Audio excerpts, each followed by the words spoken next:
Hey, I'm Jo, and I welcome you to my kitchen and to my baby-friendly recipes. I have this cake with coconut flakes, which is absolutely delicious, and I want to share it with you.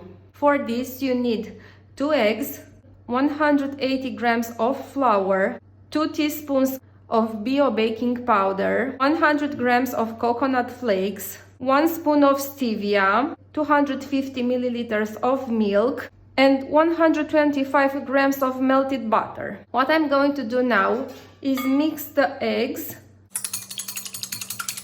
with the stevia. Then I'm gonna add the butter, and I'll continue mixing the milk, the flour, the bio baking powder, and the coconut flakes. I'll put the batter in a silicone mold,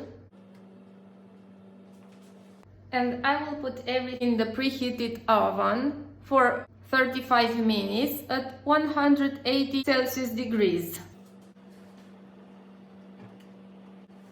All done here, let's take it out of the oven.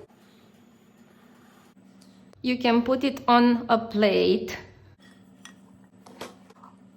Wait till it reaches the temperatures of the room and enjoy it with your dear ones. Also, if you find this interesting and useful, subscribe to my channel for more recipes and turn on the notifications so we can keep in touch. Take care, bye!